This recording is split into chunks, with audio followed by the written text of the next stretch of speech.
Welcome back. Now, I know what you're thinking. Oh my goodness, nothing is back. It's only been 11 months and counting, and to a certain extent, you are correct with some complications. If you would be so kind, I would like to take you on a tour of the base. It has been a while since you last saw it, after all, and you might notice a few things have changed since the end of the last episode. If you recall all the way back when to those Halcyon days, or honestly just rewatch the episode because even my memory isn't that weirdly hyper-specific, you might have a vague recollection of me doing stuff involving a dimensionally transcendent plasma forge. And, in fact, I did. As in, I made one. It took, 3 weeks, most of which was just spent twiddling its thumbs waiting on machines to complete. Observant viewers may note that this machine no longer exists alongside several other prominent features, such as the giant array of things that I was using to make fuel to run it. This is because that version of the world had a little oopsie. Now, let me be clear here.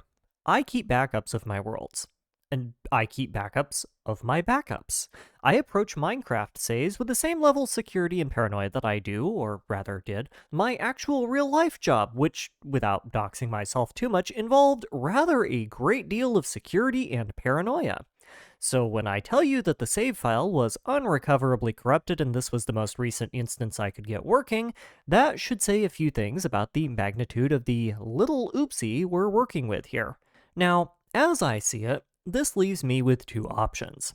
Option 1 is to redo all of the work I did to get back here, which honestly is not that implausible. It would suck, yes, but it's still doable.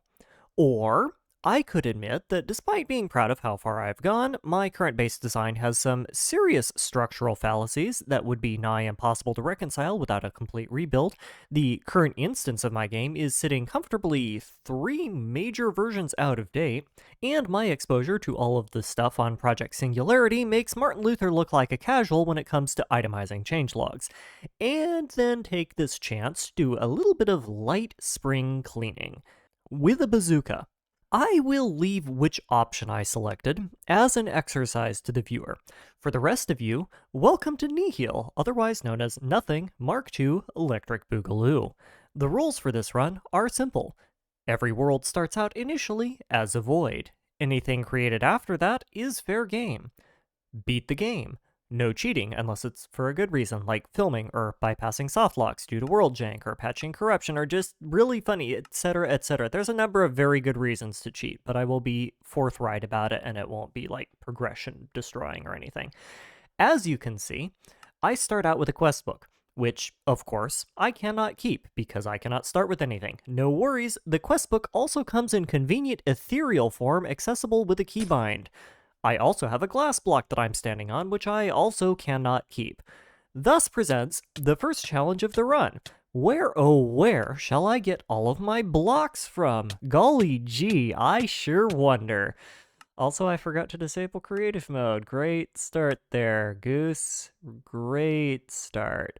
So while I'm having fun with my impromptu bungee jumping adventure, sans bungee, let's talk logistics. This is GTNH 2.8.4, the most modern, stable version of the game released to date, which hopefully will have enough of those multi-block machines and patches that I needed implemented to avoid a repeat of the last run, 90% of which involved spamming out several hundred large production factories, or whatever they were called, and calling that progress somehow.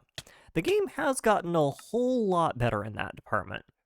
For those interested in doing this sort of run yourself, well, for one, I would strongly recommend not. Believe it or not, I am a trained professional at this exact sort of thing, and you should not try what you are about to see at home. But if you decide to anyway, you will want to look up the challenge run type called Garden of Grind.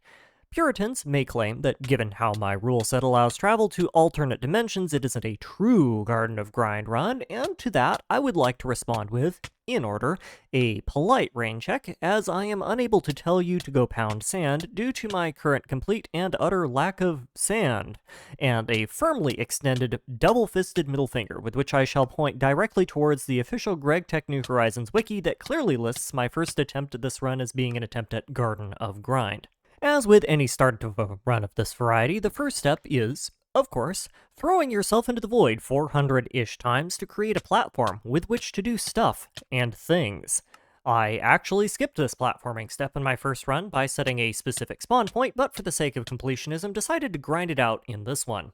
This platform is brought to you by the Gravestones mod, originally intended to offer a convenient way for players to recover their items after a sudden cessation of life signs, repurposed into the world's premier fertilizer service.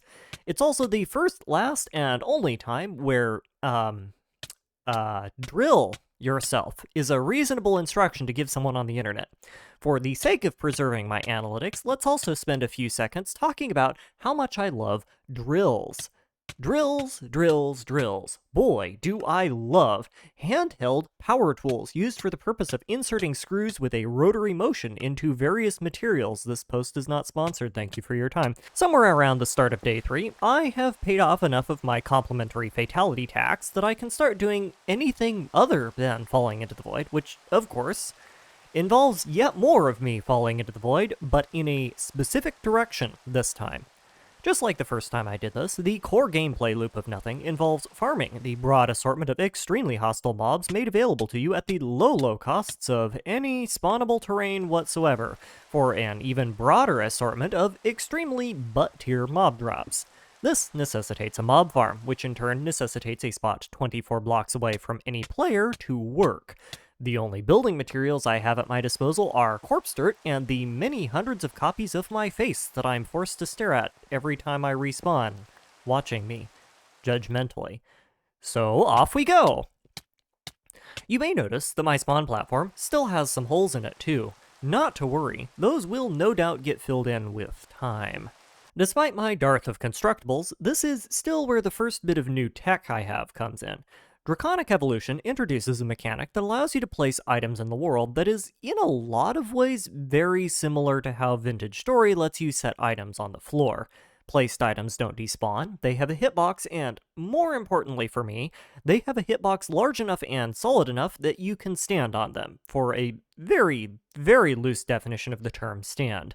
As an added bonus, they are also quite blast resistant, making them ideal for use in, say, mob farms, if you ignore the whole "the game hates rendering them correctly" thing that they have going on.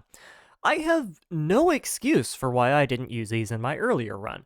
I knew they existed, I knew what they did, and I completely ignored them. Well, no more. Now I'm filled with the power of building floors out of my head instead of, like, corpse dirt.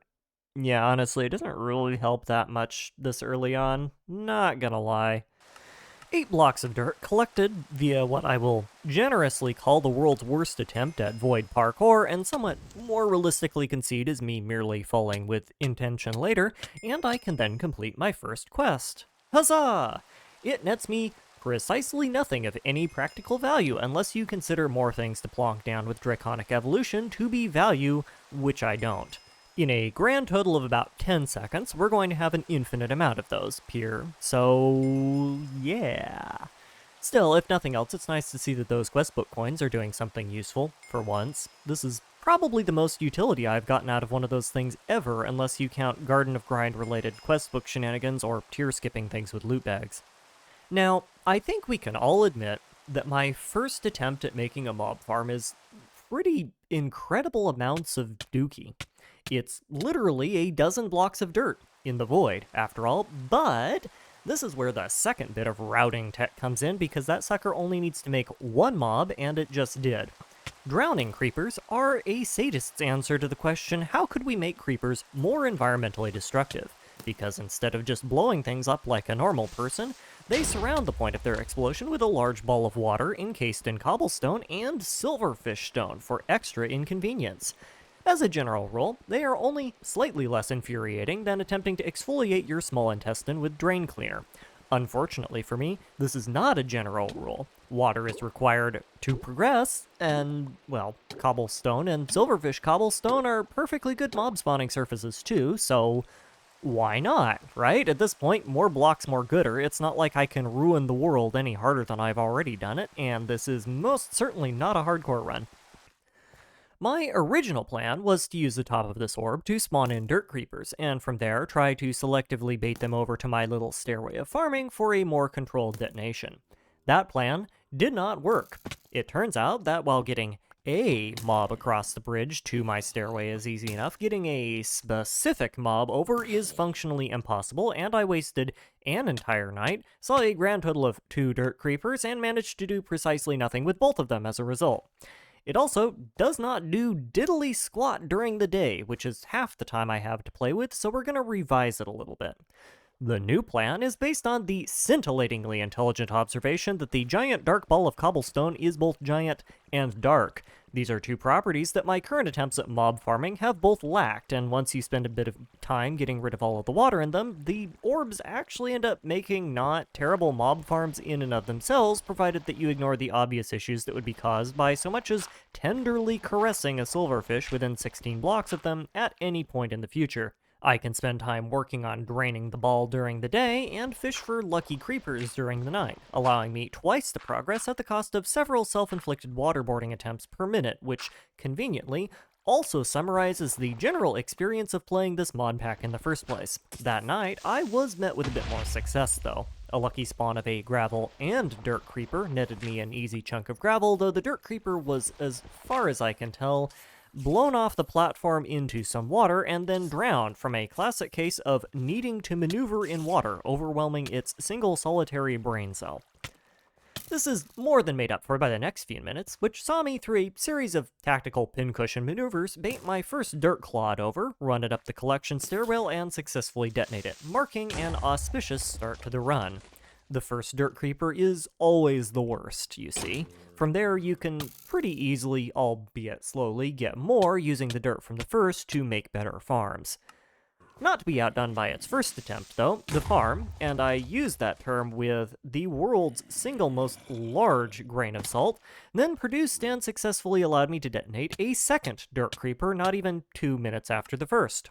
I guess I just need to insult these things a bit more. It seems to do wonders for their spawn rates. With a bit of careful excavation, those 2 creepers net me a hair under 4 stacks of dirt, enough to convince me to simply upgrade my existing farm ball to prevent creeper losses, and then spend some time patching holes in my spawn platform and give the water creeper orb a second shot.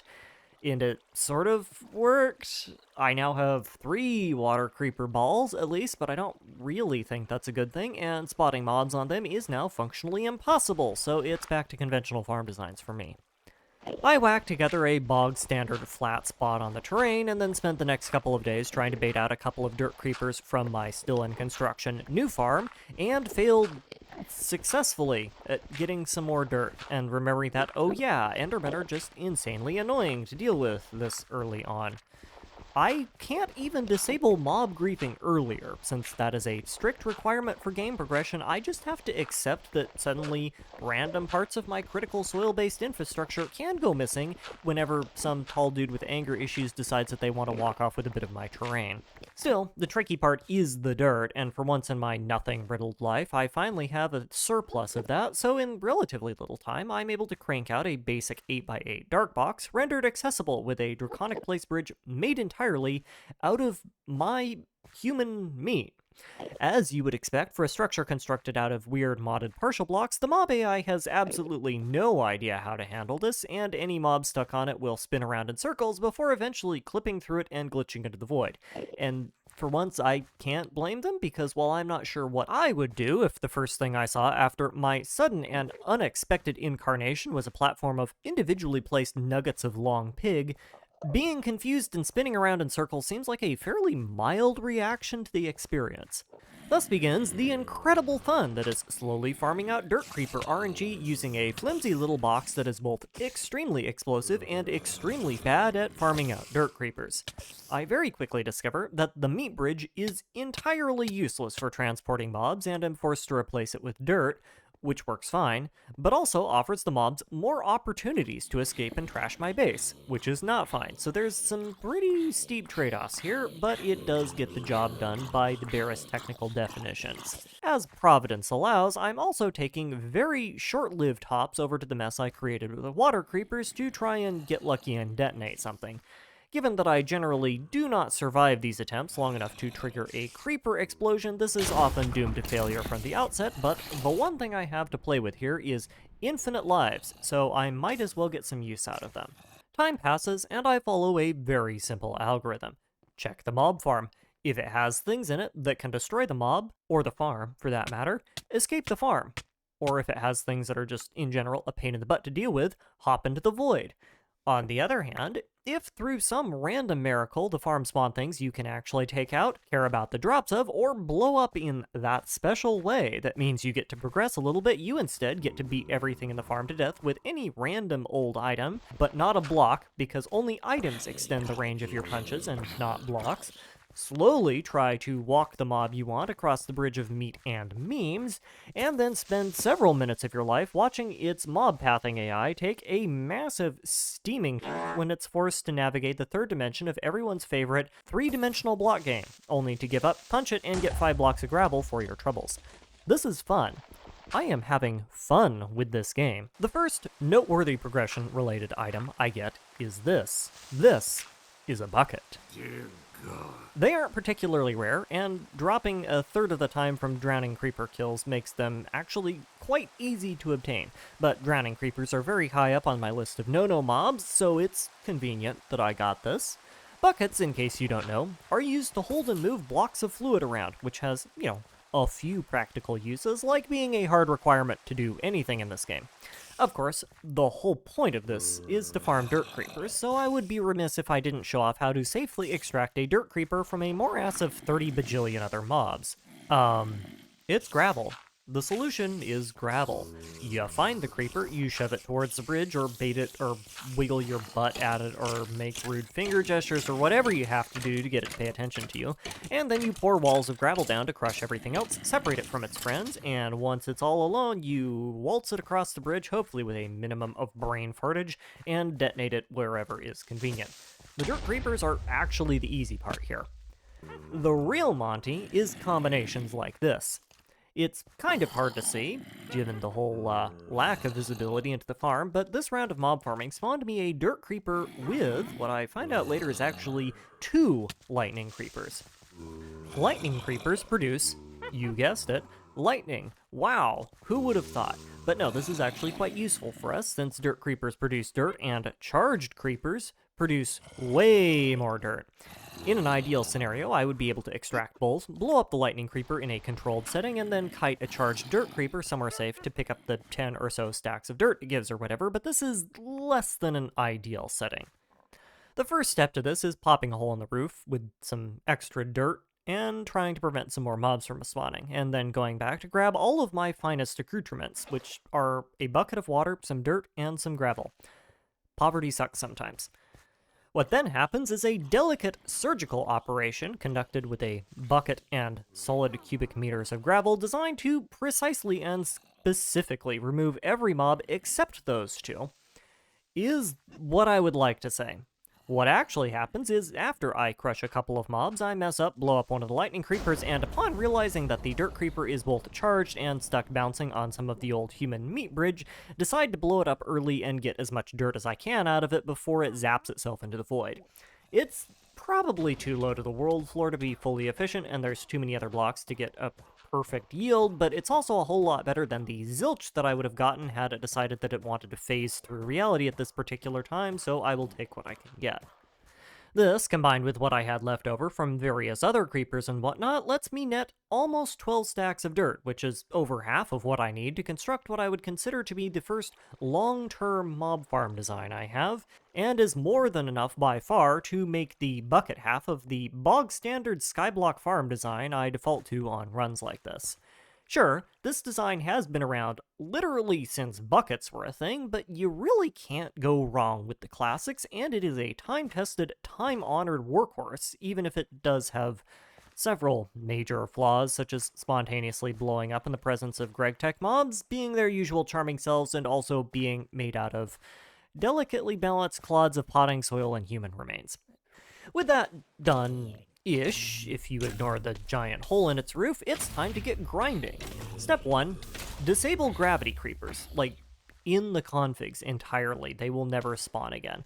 I didn't actually want to do this because I don't like dinking with game balance if I can avoid it, but every time they blow up, they permanently hang my game and force me to restart it, and their loot is largely irrelevant to everything I have to do in the future, and they also don't play that much of a part in the challenges of mob farming otherwise, so I'm willing to make an exception as one of those sanity-preserving concessions people keep going on about, and also because it very clearly is just a bug. Step 2 of 2 is wait a really long time until you get something that you want to take out, and then hope it doesn't blow the farm up. Draconic Evolution placed items actually help a ton with this, both because they're pretty decent building materials in their own right, and because when creepers explode inside non-solid blocks, the explosion is entirely eaten by that block and will not propagate elsewhere. It's not really all that great to rely on, and it is in fact about as reliable as a toothpick made out of linguine, but when it does work, it blocks quite a lot of the damage that these creepers could cause. It also does nothing for water creepers, but every little bit of tech I can use to not spontaneously explode my mob farm helps out in the end. The holy grail we're searching for in all of this is, of course, a golden apple. Zombie plus golden apple plus vanilla witch with a weakness potion equals villager, and modded villagers in this game are one step removed from divine intervention when it comes to getting this run off the ground, but there's other stuff that we'll need as well. Any early sources of metal we can isolate early on will save a massive amount of time later, even if they are inconvenient to use in stuff like tools or armor or infernal drops. Infernal drops, in particular, also have several high-impact yields that we're interested in, and Thaumcraft loot bags offer a decent chance of getting our emerald game off the ground in a way that doesn't involve awkwardly staring into the eyes of our single hypothetical villager intently as we wait for it to mishandle its pocket change. Obviously, I'm not going to turn down dirt creepers if they present themselves either, and as quite a bit of my farm's whole farming mechanic revolves around keeping the explosive things in a very much not explosive resistant container made out of dirt, additional surplus of this dubiously valuable material will never go amiss. My next upgrade, if you want to call it that, is an addition to the mob farm that I'll call the mob strainer. A good 90% of what this farm produces is entirely useless to us at the moment, and while it sure beats not having any mobs with good drops at all, having to deal with all of the, say, zombies from the much more useful infernal Thaumcraft boss mobs and creepers would quickly exhaust my hunger and my sanity if it didn't just straight up blow them apart due to the fun mechanic of mobs randomly exploding whenever they feel like it. A little water conveyor with a window made out of one of my way too many spare skulls allows me to check mobs one at a time, and if I like them and want to hug them and squeeze them and call them George, or mug them for their life savings, all I need to do is drop some gravel down the top to segment them out from the rest of the farm. Of course, rearming this mechanism is a heroic exercise in frustrating hitbox kerjankery because this is 1.7.10, and consistent hit registration for mobs that are cramming is at best a polite suggestion made over tea and cucumber sandwiches, but it's still better than nothing. This whole setup easily nets me some armor, my first Thaumcraft loot bag, and more importantly by far, another lightning plus dirt creeper combo that just randomly launch themselves down the tube at the same time. I will spare you the odyssey that was carefully detonating the lightning creeper and surgically extracting the dirt creeper, or perhaps not, depending on what my editor is feeling like. But suffice to say, we got it done, and our dirt problems are now solved for the foreseeable future. Now, in my previous run, this is about where I cut my losses and started farming, and to be fair, I could do that here as well. The system, despite its glaring and obvious flaws, well exceeds my requirements for a minimum viable product, and I could make up for its deficiencies with patience and a bit of careful grinding. But, in the interests of not doing the same thing over and over again, let's try to do something a little bit different. Dark boxes are not the only way to spawn mobs that we have at our disposal. One of the side effects of gravestones, in addition to their charming ambiance, dirt-generating ability, and shockingly effective utility as long-term item storage solutions, is that they spawn skeletons when left alone in the dark. Not a lot of skeletons, mind you, and I do think there is some level of upper limit to how many they can have in a specific area, but it's enough that a concentrated pool of graves makes for a relatively decent mob farm by conventional metrics. This has a couple of advantages over a traditional mob farm that is incredibly obvious even to the uninitiated in the ways of Greg. For one, the farm only makes skeletons, and as such it logically does not make creepers, rendering a lot of the common methods for spontaneous farm self-destruction a moot point. Even better, the skeletons the Greys make don't have bows, giving me free rein to punch them apart at my leisure. And after having constructed this test farm design I've gotta say, it gets points. It definitely isn't as fast as my other mob farm on a pure mob throughput basis, and I would have needed a traditional farm anyway to handle zombie and witch spawning. But if you're just looking to crank out a few mob kills, it's clean, it's safe, and it doesn't make me want to ingest medically inadvisable quantities of sandpaper every time I try and use it, so it's really a strong improvement. As an added bonus, the Graves are also quite happy to spawn mobs right next to the player, so you don't even need to worry about distancing yourself when you want new mobs. You just kill the old ones, wait, and they shall be delivered right to your doorstep. With this new tech, the next couple of hours are, dare I say it, almost relaxing. It's a very simple process. Wait for boss mobs or infernals, and while you're waiting, beat skeletons to death with their own bones to rebuild your supply of arrows. Once something spawns in that you want to take out, beat it to death as well, or if it has passives that make that medically advisable, use the copious amount of bows the game has seen fit to throw at you and all of your free arrows to shoot it instead. Repeat for profit, die when you need hunger or health, or just want to reset the mobs if they're too dangerous or too tanky, and continue on with your life. So, hey there. How's it going? So, we're gonna be here for a bit. Anything fun happen today? Yeah, me neither. Got any jokes? Nice weather outside, I think. It doesn't sound like it's raining at least, though good luck hearing it over the sounds of the none too distant trousle of bones. As to be expected, this takes forever, and my strategy for the whole golden apple thing evolves over time. For one thing, there is not much point in not using the main mob farm, even if it is just to resupply on arrows. My dirt needs have been handily resolved, after all, and a few more blocks spent repairing the farm won't hurt either way. Oh, or possibly more than a few.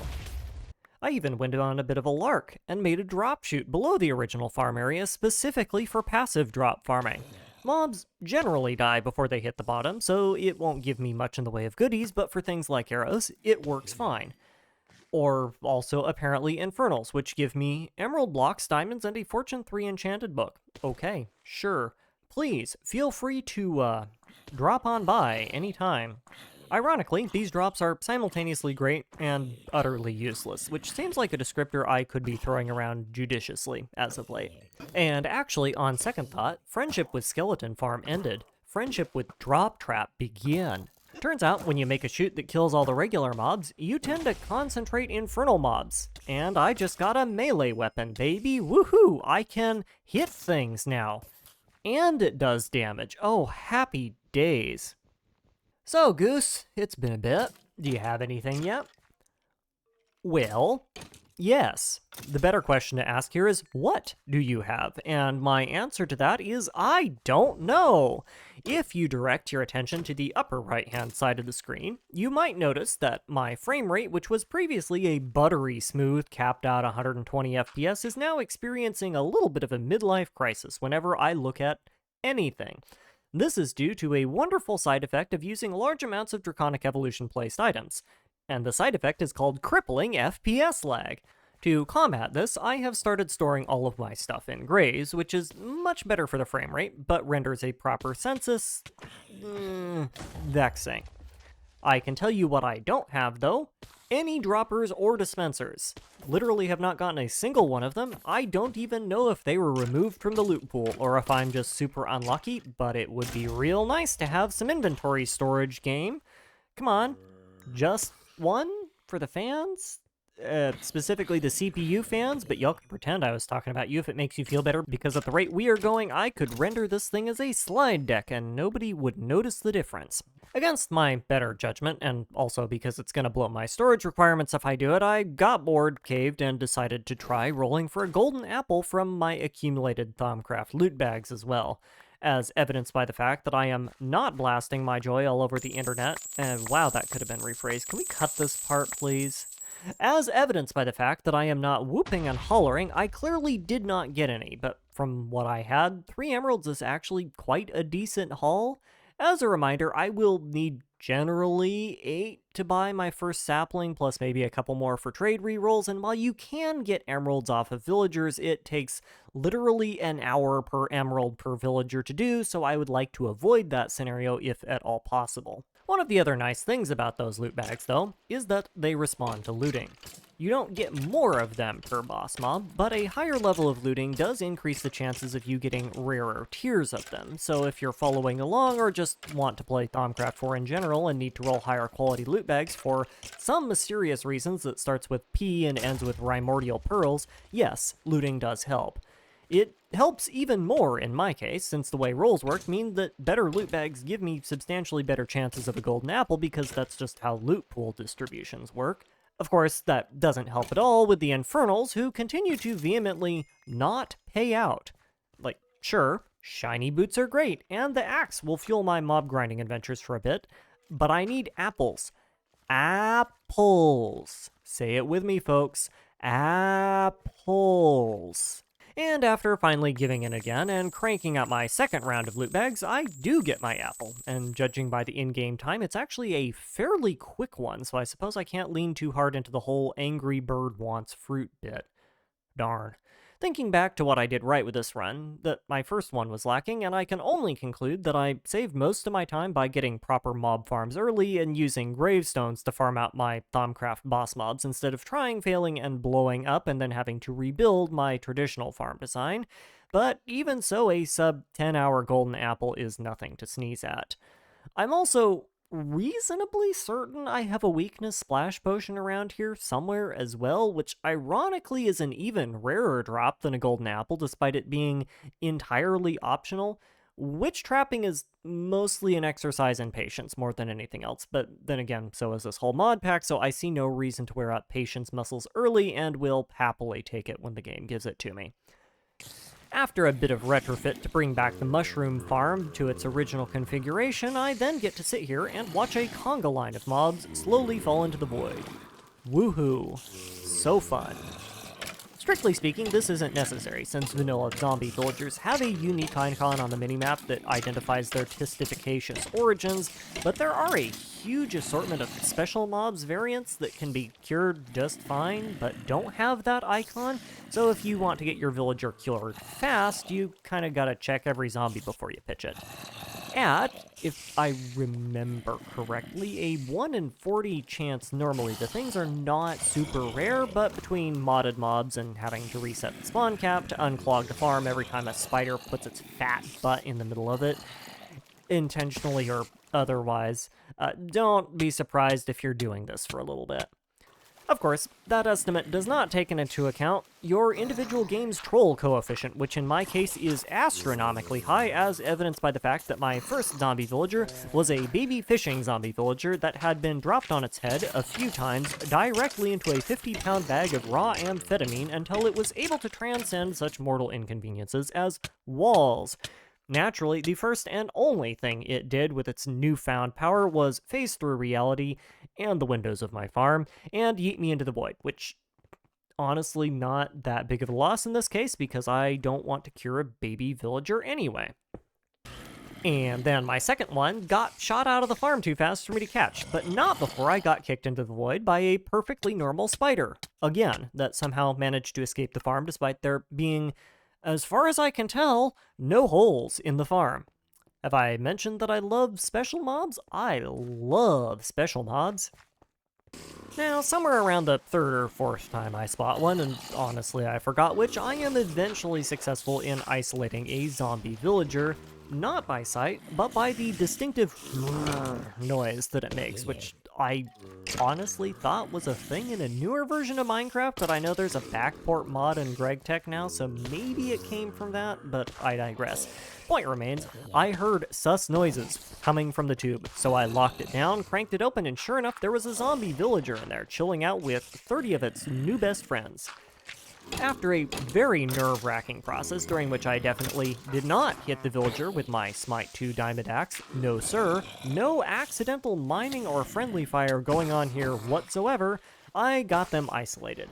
And yet another nerve-wracking moment involving an Ender Creeper that somehow did not aggro onto me due to its absolutely clinical trucking inability to respect personal space later, and we now have a zombie villager in a box, and probably far enough away from the mob farm that sudden explosions won't instantly kill it, but you can darn well bet your bottom dollar I will be moving it as soon as it's safe to handle anyway. Excellent. 5 minutes of bated breath interspersed with just a teensy little bit of hyperventilation later, and we have our first villager. As to be expected, it is absolute trash, but not to worry because, you know, honestly, I'm not even surprised. This was not supposed to happen. I shit you not, an entire bit that we were going to do about how, oh no, the villager has the wrong trade, but lucky me, this time around I didn't explicitly ban save scumming for this one exact reason, so we can just copy the world I made 15 seconds earlier and try again. I was so sure of this happening that I already wrote the script for it. In fact, I had practiced the timing for it and everything. And look at these. I already had the backups made. It was going to be a good bit until I had to roll a sapling on the first try because, oh, sure, I need to spend 6 effing hours of my life trying to hit a 2% infernal roll for an apple, but no, we can hit the 0.0000 whatever the heck percent roll the first time it happens because the moment it becomes inconvenient to do so because the game is just like that. Figures.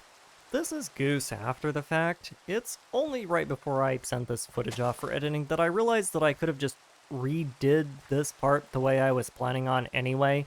Like, it wouldn't even be cheating. I was literally prepared to do this thousands of times and make a funny montage out of it or something, but after reading the script back, this is honestly funnier, so we're rolling with it.